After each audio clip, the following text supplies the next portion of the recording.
Hey everybody, Fallout here, and today I am giving you my full guide to the Voidwalker subclass in Destiny 2 PvP. I kinda miss doing these, and currently the Voidwalker is my favorite class to use in the Crucible. So, why should you play a Voidwalker? Simply put, they're pretty amazing on paper, boasting one of the best neutral games in Destiny 2. Starting with movement. The Voidwalker is currently the only class in the game with access to Blink, and in my opinion, it's one of the hands-down best movement options in the game. If you're new to the class, it can be tricky to get the hang of, but I promise you it'll be worth it. The faster you activate your double jump, the more vertical your Blink. Early activation, Blink high.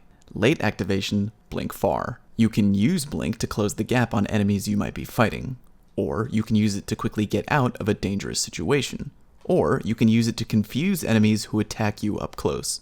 Not to mention the fact that horizontal blinking gets you around the map faster than just regular running. Despite the drawbacks, aka taking away your radar and not letting you ADS instantly when coming out of it, it's still incredible and IMO the best mobility option on Voidwalker by far. Grenades. IMO, there's only two worth using, the Axion and the Vortex. The Axion will spawn Seekers if thrown near enemies, 2 at the most. They'll track for a short distance, and if they connect with an enemy, they will deal a grand total of 91 damage. Not incredibly strong, considering your overall health hovers somewhere in the 180s to about 200 depending on your level of resilience. What they lack in damage, however, they make up for in reliability. Tracking an enemy with an Axion is a great way to force enemies out of cover or to pick off weak enemies trapped in difficult situations. The Vortex grenade will do an initial blast of splash damage followed quickly by a sphere of constant tick damage which lasts for a grand total of about 4 seconds. Vortex nades are a zoning tool, meaning that their strength comes not from straight up killing but keeping enemies away from whatever you choose. Keeping enemies from grabbing the power ammo, keeping them from reviving a teammate, or keeping them from disarming a bomb in trials are probably their greatest uses. The scatter grenade splits into many smaller detonations and in my opinion is unreliable. You'll almost always get better uses out of the other two options. There is a way to upgrade the performance of your grenades and I'll get to that in a minute. Like all Warlocks, the Voidwalker has access to either the Healing Rift or the Empowering Rift as their class ability. If you're new to D2, Rifts are an area of effect that you can drop on the ground that both you and your teammates can effectively take advantage of. The Empowering Rift in PvP will give you around a 22% damage buff on your body shots, but will not buff damage on any of your headshots. The Healing Rift will provide you with a constant stream of health regeneration, and once you reach full health, will slowly give you an additional overshield. The Heal Rift is by far the better choice in PvP. Empowering Rift again will only help you with your body shot damage, and to be honest, in a perfect world, you'd be landing most of your headshots anyway. The constant health provided by Heal Rift can help you fortify good map positions and challenge enemies with way more confidence that you'll win the firefight. Your super is Nova Bomb, a large orb of space magic that you chuck and makes a giant explosion on contact. Nova Bomb can be used offensively, pushing a group of enemies and simply blowing them away to further your team's momentum, or defensively to shut down enemies who might be charging down on you or your team with a roaming super, like the Fist of Havoc, Storm Trance, or Daybreak. It is a very straightforward one and done super, but remember that you can damage yourself when using it for some reason if you throw it too close to yourself, so try to not kill yourself. Moving on to skill trees. First, I'll go over both trees before giving my recommendation, starting with the top tree, the Attunement of Chaos. First perk is Entropic Pull, which gives you additional grenade energy when you strike an enemy with a melee. The amount of grenade energy you get back is pretty noticeable. The overall time reduction depends on what other armor mods you have equipped at the time, but you're looking at around a 40% grenade cooldown reduction no matter what, which is actually pretty nice. Next, we have Chaos Accelerant, which allows you to overcharge your grenade at the cost of super energy in order to make grenades more effective. Doing this does not make your grenades do more damage, but instead changes them in other ways. The Vortex grenade will have both its size and duration slightly increased. The Axion can spawn additional Seekers rather than the usual cap of 2, and the particles dropped by the Scatter grenade will home in on nearby enemies rather than spew about aimlessly.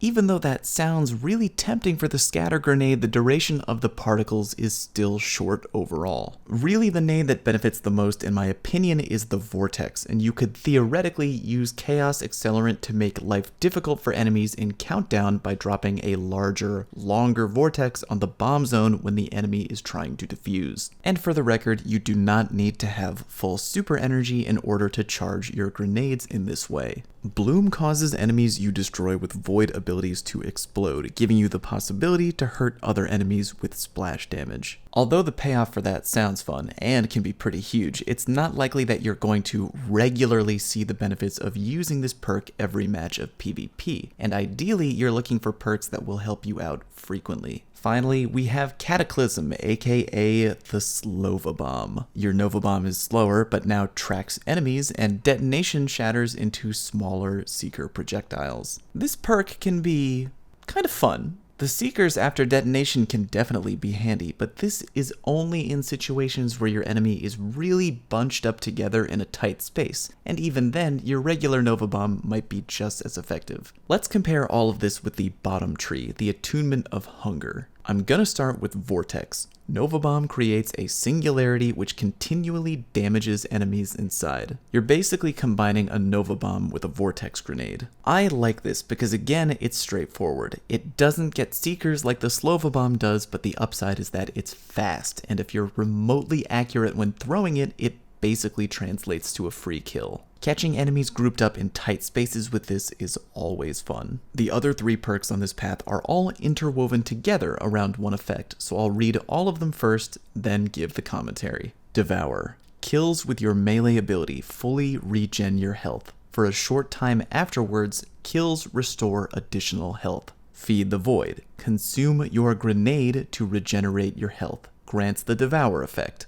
And Insatiable. While the Devour effect is active, killing enemies extends its duration and recharges your grenade. This trio of perks is fantastic, and in my opinion, it's one of the main appeals, if not the main appeal, of playing a Voidwalker. One of your biggest goals in PvP should be staying alive, and Devour helps you achieve that with ease. Once you're in Devour mode, any kills that you get, even if they're with your gun, will instantly regenerate all of your health. You can become so annoying to kill to the other team that it's unbelievable. Thanks to Insatiable, every time you get a kill, not only does your health all come back, but your Devour timer completely resets. Activating Devour with a melee kill is really nice, but being able to do it by consuming your own grenade energy means that with the right build, you can activate this almost at any time that you want. If you've seen my video on the armor mod system in Destiny 2, which includes ability cooldown times, you might remember that you can put a grenade cooldown mod in your helmet and in your gauntlets for a Void class. On top of that, the Eye of Another World helmet is essentially another free cooldown mod, meaning that your grenade cooldown time can drop even further. You can essentially activate Devour whenever you want, almost every minute. Possibly even faster, since again, Insatiable also grants additional grenade energy for every kill that you get when you're in Devour mode. The Nezarac's Sin helmet can also help you out a ton, since its perk can help you recharge your abilities faster, not just through Void ability kills, but through Void weapon kills as well. Essentially, the Nezarac's Sin will help you more if you're really on point with your Void weapon kills, but I prefer the Eye of Another World helmet due to the fact that it helps you non-stop in all ability categories without you having to actually do anything extra at all. In my experience, there's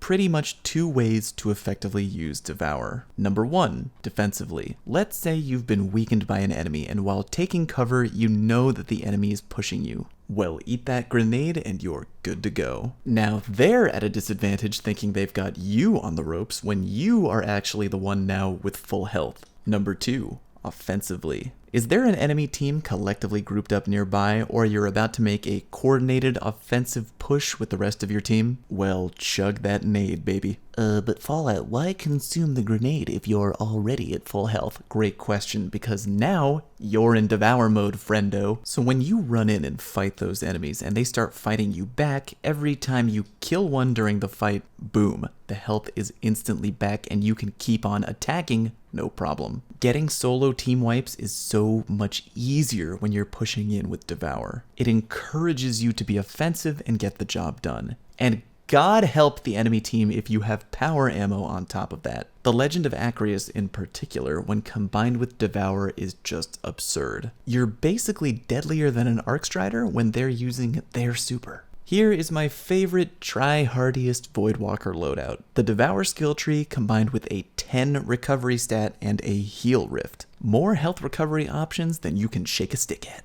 Obviously, weapon selection is up to you, but I'm recommending that you rock at least 2 grenade cooldown mods if you want, plus the Eye of Another World helmet to ensure that your grenade is constantly regenerating as fast as possible. And sure, you can throw those grenades every once in a while when the time is right, but believe me, Grasshopper, they are so much more effective when you eat them. If you don't want to wear one of the 2 helmets that so greatly complement Devour, that's okay. You're also good to roll with the transversive steps, which also help your neutral game a good deal, and of course the Ophidian aspects, which are literally good on any Warlock build. All in all, the Voidwalker combines one of the best movement options in the game with incredible health regeneration, making it one of the best subclasses overall in PvP. If you like this guide and would like more, please be sure to let me know which subclass should be next in the comment section, and please subscribe to my channel to not miss out on any new content. Be sure to head over to my Twitch channel and give me a follow there too if you're feeling generous, and I know you are. Thanks for watching. Hope you learned something.